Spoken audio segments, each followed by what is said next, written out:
आज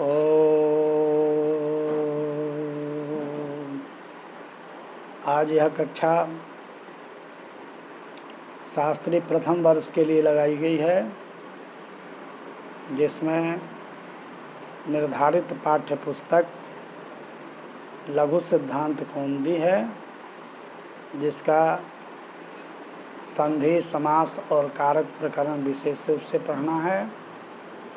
अभी तत्पुरुष समास का पाठ चल रहा है। आज हम लोग पंचमी तत्पुरुष समास का पाठ पढ़ेंगे।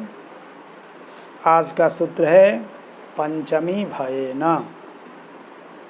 ये सूत्र कहता है कि पंचम्यंत समर्थ सुबंत भयवाचक समर्थ सुबंत के साथ समस्त होता है। अब उदाहरण है चोर भयम। इसका लौकिक विग्रह कहते हैं चोरात भयम। अलौकिक विग्रह होता है चोर अंगसी भय सु। अब यहाँ देखिए, पंचम्यंत समर्थ सुबंत है चोर अंगसी। इसका प्रथमांत समर्थ सुबंत जो भय सु है, उसके साथ समास हो जाता है। समास हो जाने के बाद कृतद्धित समासाश्च, इस सूत्र से चोर अंगसी भय सु इस समुदाय की प्रातिपदिक संज्ञा हो जाती है, और सुपो धातु प्रातिपदिकयों से प्रातिपदिका अवयव जो अंगासी और सु है, उसका लोप हो जाता है, बच जाता है चोर भय। इसके बाद पूर्व प्रातिपदिक के आधार पर प्रथमा एक वचन के विवक्षा में सुविभक्ति लाते हैं, चोर भय सु। चूँकि भय शब्द नपुंसक है, इसलिए यहाँ नपुंसक होने से अतोम एक सूत्र है, वो कहता है नपुंसक से परे सु और अम को अमादेश होता है, तो सु के स्थान में अमादेश हो जाएगा।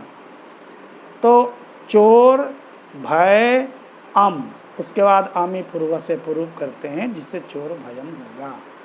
आप यहाँ कह सकते हैं कि भय शब्द नपुंसक है और चोर शब्द तो पुल्लिंग है। इसका पुल्लिंग के समान क्यों नहीं इसमें रूप बना, भय के अनुसार नपुंसक लिंग को बना? तो एक सूत्र है परवद लिंगम द्वंद्व तत्पुरुषयोः। द्वंद्व और तत्पुरुष समास में पर में जो शब्द रहता है, पीछे में जो शब्द रहता है, वह जिस लिंग में होता है उसी लिंग का प्रयोग किया जाता है। तो यहाँ भय चूँकि नपुंसक है, इसलिए नपुंसक में सुविभक्ति ला करके चोर भयम शब्द सिद्ध किया गया। इसी तरह से व्याघ्र भयम, व्याघ्रात भयम, सर्प भयम, सर्पात भयम। जहाँ जहाँ पंचम्यंत समर्थ सुबंत होगा, वहाँ वहाँ उस पंचम्यंत समर्थ सुबंत का भयवाचक समर्थ सुबंत के साथ ही समास होगा। तो भयवाचक भय है, भीति माने भी भय होता है, तो चौरात भीति भी कह सकते हैं। भिया भी भयवाचक शब्द है, तो उस भिया के साथ भी चोर भिया भी हो सकता है, चोर भीति भी, चोर भयम भी। उसी तरह व्याघ्र भीति, व्याघ्र भयम, व्याघ्र भिया इत्यादि शब्द भी सिद्ध होगा। अने भयवाचक समर्थ सुबंत होना चाहिए, और इधर पंचम्यंत कोई भी समर्थ सुबंत हो जिससे भय का लगता हो, वैसे समर्थ सुबंत का समास होता है। इस तरह से पंचम्यंत समास हम लोग पढ़ रहे हैं। अगला सूत्र विशेष सूत्र है स्तोकांतिक दुरार्थ कृच्छ्राणि अक्तेन। अने स्तोक, अंतिक दूर अर्थ का वाचक, और कृच्छ ये शब्द जो हैं समर्थ सुबंत अक्ता प्रत्यांत समर्थ सुबंत के साथ समस्त होता है। और यह भी जान लीजिए, समास हो जाने के बाद सुपो धातु प्रातिपदिकयो से यानी कृतादि समासात से प्रातिपद संज्ञा होती है, सुपो धातु प्रातिपदिकयो से विभक्ति का लोप होता है।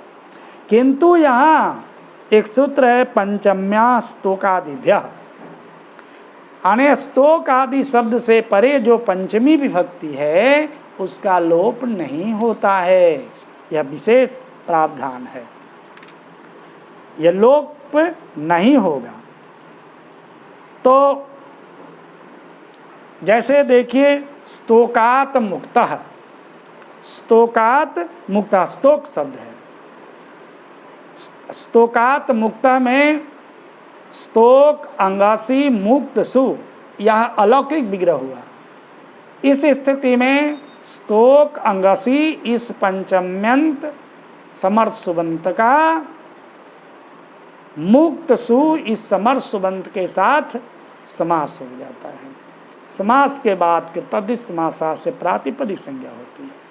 अब सुपो धातु प्रातिपदिकों से विभक्ति जो स्तोक के अंत में है उसके लोप की प्राप्ति होती है, किंतु यह सूत्र रोक देता है, कहता है स्तोकादिभ्य पंचम्या स्तोकादिभ्य, यानी स्तोकादि से परे पंचमी विभक्ति का लोप नहीं होता। अगर उत्तर में कोई पद हो तब, उत्तर में पद है मुक्त, इसलिए लोप नहीं होगा।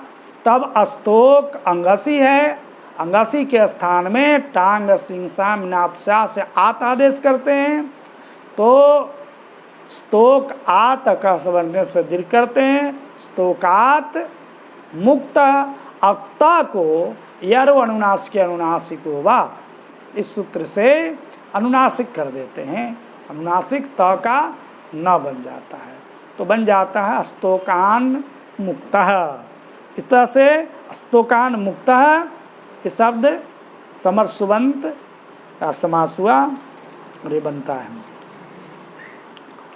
इसके बाद यहाँ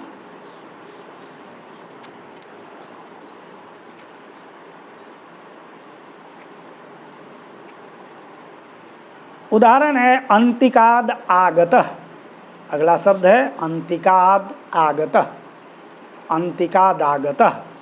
तो अंतिक अंगसी आगतसु, यहाँ अंतिक अंगसी यह समर्थ सुबंत है, इसका आगतसु इस समर्थ सुबंत के साथ समास संज्ञा हो गई।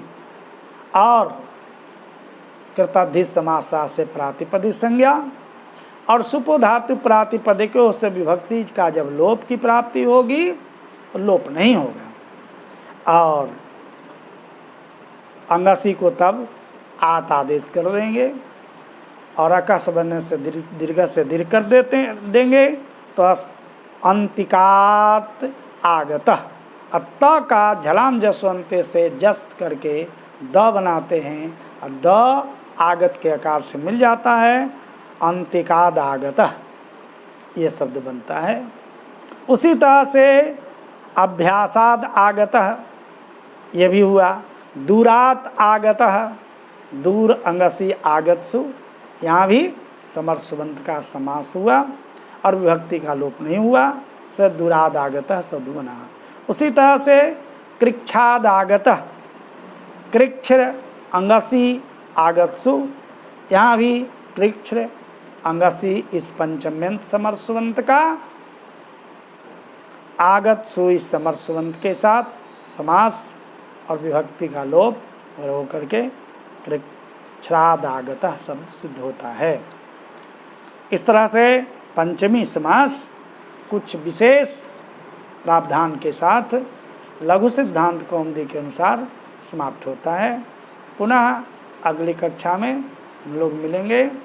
ओम